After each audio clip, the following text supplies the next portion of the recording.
Hello అండి, అందరికీ నమస్కారం. బప్పా సాయి డివైన్ భక్తి ఛానల్కి స్వాగతం, సుస్వాగతం అండి.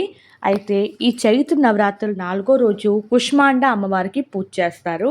అయితే ఈ కుష్మాండ అమ్మవారు ఎవరు అంటే, కుష్మాండ అమ్మవారు బ్రహ్మాండాన్ని సృష్టించారనమాట. అయితే ఒకప్పుడు సృష్టి లేదనమాట. సృష్టి లేనప్పుడు చుట్టుపక్కల కూడా అంధకారం అనేది ఉంటుంది. అయితే అప్పుడు ఈ అమ్మవారు బ్రహ్మాండాన్ని సృష్టించారు. అందుకే ఈ అమ్మవారిని ఆది స్వరూప, ఆదిశక్తి, పరాశక్తి అని కూడా అంటారు. అయితే ఆదిశక్తి, పరాశక్తి అంటే ఎవరండి? దుర్గాదేవే కదా. దుర్గాదేవి అలాగే పార్వతీదేవి కూడా.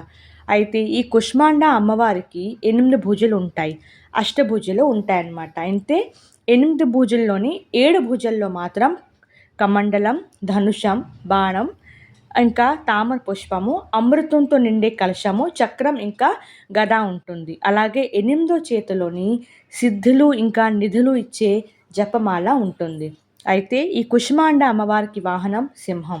అయితే ఈ అమ్మవారికి కుష్మాండ అంటే చాలా ఇష్టం. కుష్మాండ అంటే ఏంటి అంటే గుమ్మడికాయ ఉంటుంది కదండి, అదనమాట.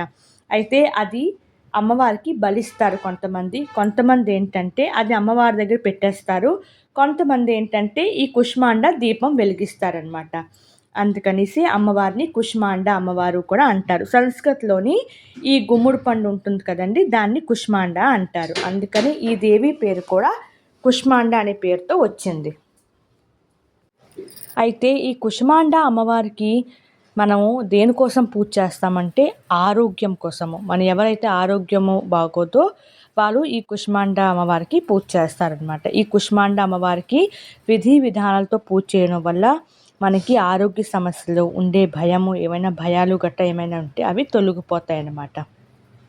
అలాగే ఈ అమ్మవారికి బెల్లంతో చేసే ప్రసాదం అనమాట. అంటే పరమాన్నం అంటాం కదండి, అలాగా ఆ ప్రసాదం చేసి అమ్మవారికి నైవేద్యం పెడితే చాలా మంచిది. అమ్మవారికి చాలా ఇష్టం అనమాట. ఓకేనండి, ఈ వీడియో మీకు నచ్చినట్టయితే ప్లీజ్ అండి లైక్ చేయండి, షేర్ చేయండి, సబ్స్క్రైబ్ చేయండి. Thank you so much. మళ్ళీ నెక్స్ట్ వీడియోలో కలుద్దాం.